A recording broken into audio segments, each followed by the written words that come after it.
What's happening, everyone? Chris Beans here with Bowler's Rant, bringing you one new update from Storm Bowling. Don't forget to hit those like and subscribe buttons and turn on those notifications so you can get everything fresh, crackling, hot from Bowler's Rant. And I do appreciate your support of the channel. We're going back overseas to my favorite place where you can get all the coolest core and cover combinations. Say that 5 times fast. To take a look at this bad boy right here. This is the Storm Shadowlock. If you've been following this channel for some time, you'll know that 2 years ago I covered the original Shadowlock, which was in black. It was an R2S Pearl monster. Really great ball motion, and guess what? There is a key difference here. And we're going to go over all the specs, and I've even got some really badass ball video to show you as well, with a guy rocking a solid 469 revs over to the interwebs. Beans, what is the scoop?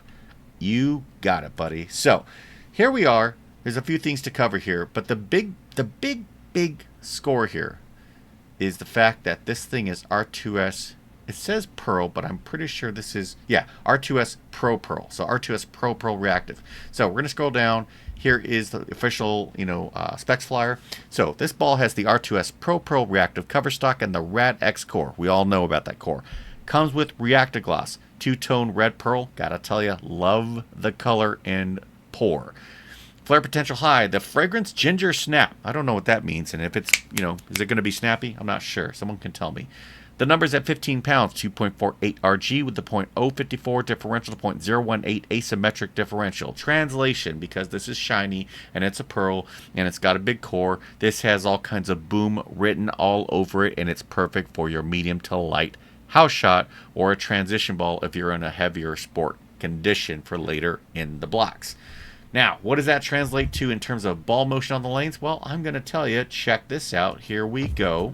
Right across fourth arrow, 469 revs, bang, bang, and you get a really sick 9-pin because of the amount of angle this guy's generating from that position. One more time.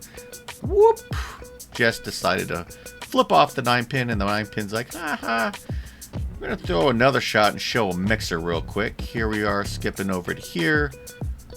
Again, boom. Buddy carried it. Right? One more time. There's the ball. A little tight. I'm guessing he might have even pulled that one. And then we're going to head on over to right around 506 and take a look at a montage of shots. Here we go. Looks like it's a 5 1/4 by 3 by 2 layout. This is the kind of reaction that you like. This is the 2024 Ginseng C pattern, right? 46 feet. So this looks like a challenge pattern to me. So it's not quite as hard as a sport pattern, but a little harder than, house shot. I find shots like this, they tend to be a little bit boomier on the back, so they're perfect for demonstrating ball capabilities. But when you look at this, I mean, for people that like to be on a house shot, stand left, throw right, if you've got any type of hand, this is the kind of reaction you want on your typical house condition, and you can chase it, for all 3 games. Breakpoint at 4, split in the 8-9. What more could you want? Very good reaction. Now, to the shelf appeal. My favorite part when we talk about bowling equipment. Of course, it does need to roll good, but I don't want to buy something that looks like a turd. I don't care how good it rolls. In this case, when we take a look at shelf appeal, this is a very distinct look, right? This is a look that is very signature. I got to give this a solid 9 out of 10, right? If I see this on a rack somewhere, someone's going to be like, yo, what ball is that? And if you got someone with some hand throwing it and you got a little bit of, some hold, some friction, you're going to see this thing booming, and people are going to be like, that's a fireball. Where can I get one? And sadly, my response is, not here. Storm, why didn't you bring this to the United States? This looks fantastic.